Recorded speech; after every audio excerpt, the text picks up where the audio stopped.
Assalamualaikum warahmatullahi wabarakatuh.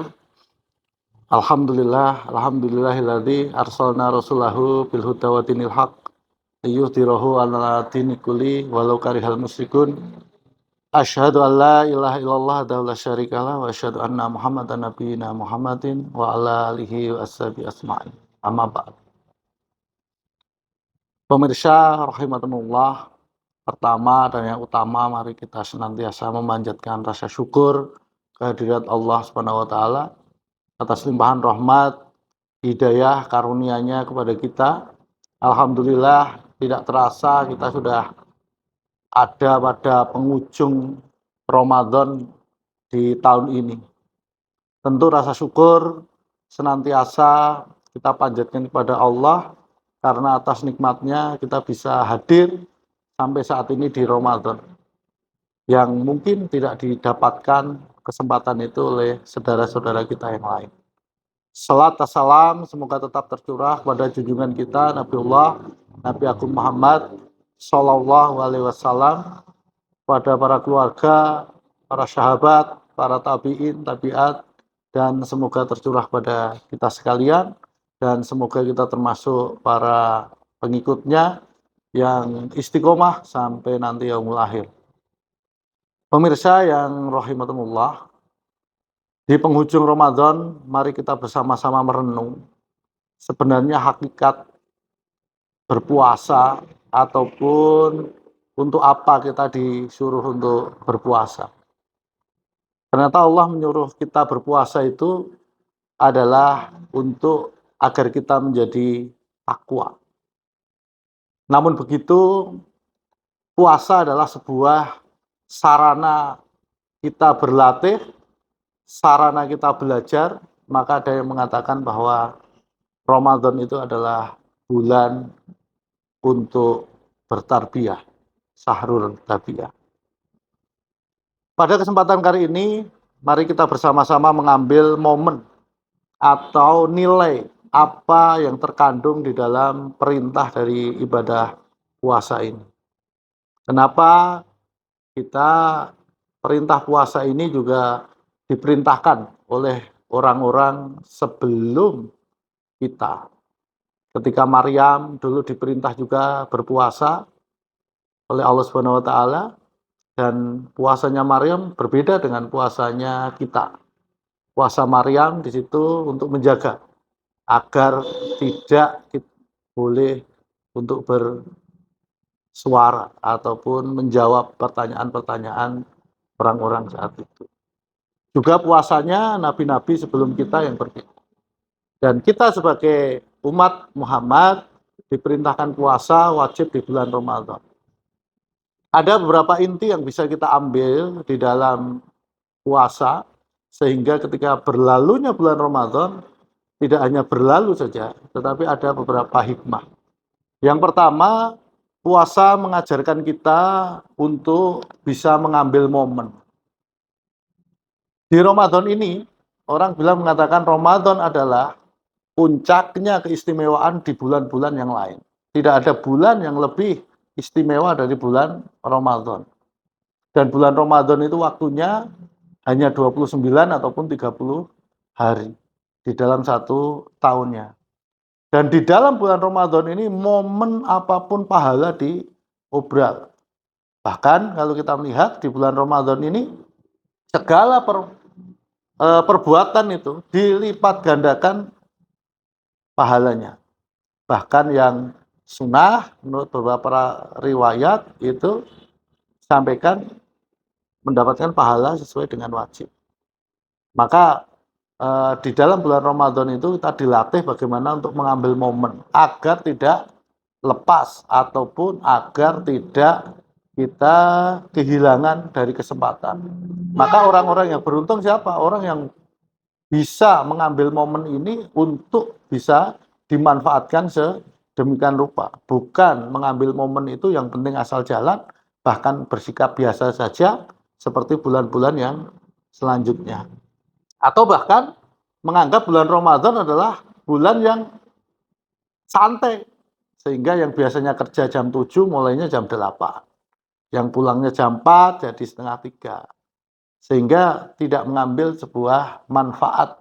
Ketika kita melihat bahwa bekerja adalah ibadah, seharusnya beribadah di bulan Ramadan itu adalah lebih giat karena memang akan dilipat gandakan dalam kita bekerja.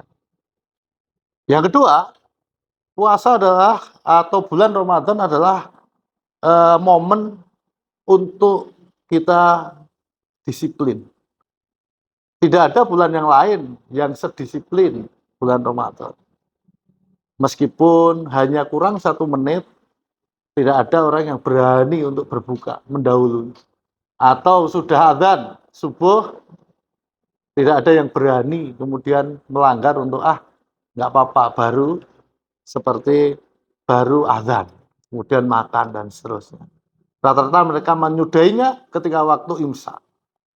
Hingga momen ketika menjelang subuh ini seolah sudah selesai dalam makan. Maka disiplin ini menjadi penting. Yang ketiga, dari buah disiplin itu kemudian akan muncul sebuah kejujuran. Maka puasa itu yang tahu tentang kita puasa atau tidak, itu kan bukan orang lain, hanya kita dan Allah Subhanahu wa taala. Maka orang beriman yang diperintahkan oleh Allah berpuasa itu bukan ya ayuhan nas, tetapi orang-orang yang beriman. Dan orang-orang yang betul-betul dia meyakini bahwa kita itu dilihat oleh Allah. Sehingga kita berada dimanapun, tidak ada siapapun, kita tetap tidak berani untuk melanggar apa yang menjadi larangan-larangan yang membatalkan puasa. Meskipun kita jauh, kita sendiri, tidak ada orang yang kenal kita belajar bagaimana untuk kejujuran itu. Maka puasa adalah bulan yang luar biasa untuk melatih kejujuran. Selanjutnya, yang keempat, puasa adalah mengajarkan kita untuk hidup teratur dan terukur. Kapan kita boleh makan, kapan kita boleh minum, atau kapan kita boleh mendatangi istri-istri kita. Itu sudah diatur. Dan larangan kapan harus selesai. Ini diatur dan tadi saya sampaikan mewujudkan sikap yang disiplin. Kemudian terukur. Puasa mengajarkan kita untuk terukur. Bayangkan setiap mau berbuka atau mau maghrib, banyak sekali tantangan kita, banyak sekali godaan kita. Ada tempe itu kita makan, kita beli, ada es teh kita beli, ada es cendol kita beli. Hampir menjelang maghrib itu, apa yang ada di depan kita itu selalu segar dan mau kita beli semua. Tetapi ketika sudah waktunya berbuka, ternyata kita hanya minum seteguk air, kemudian kita hanya makan sedikit gorengan, ternyata perut kita sudah sangat kenyang. Artinya yang kita makan itu, yang kita beli tadi, ternyata hanya mubazir, bahkan sampai sahur atau bahkan sampai buka kembali. Inilah pada dasarnya kehidupan. Maka di dalam Ramadan itu mengajarkan kita, begitu banyak sekali godaan dunia yang luar biasa, seolah-olah kita pengen memiliki. Tetapi ketika pada waktunya ingat bahwa setelah itu kita itu hanya cukup dengan selembar kain kafan. Ini menunjukkan bahwa keinginan masyarakat, keinginan kita begitu hebat, tetapi ternyata ketika kita berpulang kepada Allah Subhanahu wa taala, itu yang dipakai hanya seadanya.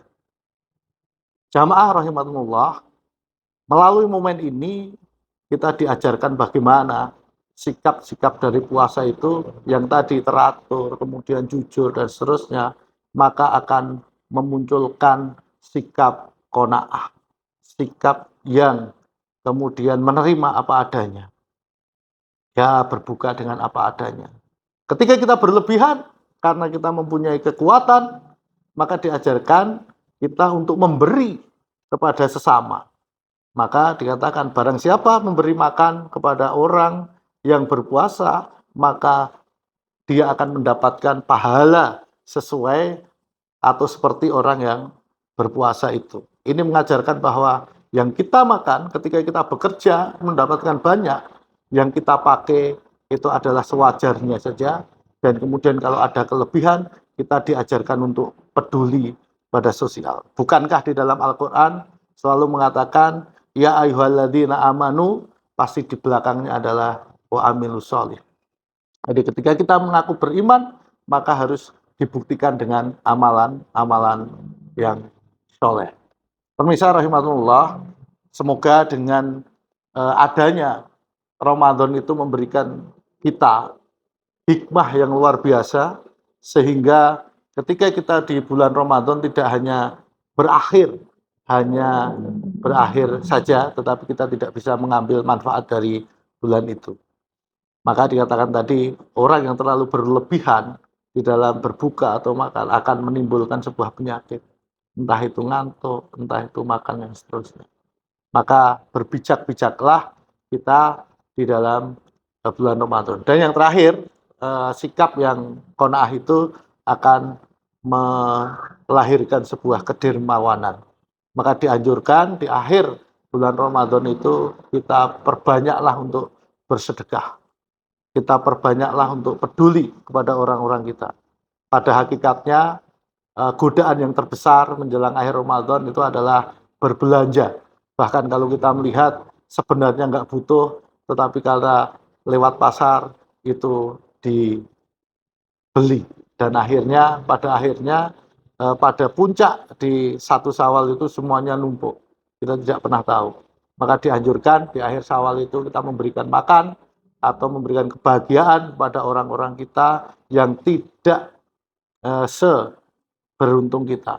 Sehingga perbanyaklah kita bersedekah melalui lajismu, kemudian melalui badan-badan amal, panti sosial, dan seterusnya. Semoga Allah mengabulkan dan menerima semua amal kebaikan kita di bulan Ramadan ini, dan menerima semua amalan kita di bulan Ramadan. Billahi taufiq wal hidayah. Assalamualaikum warahmatullahi wabarakatuh.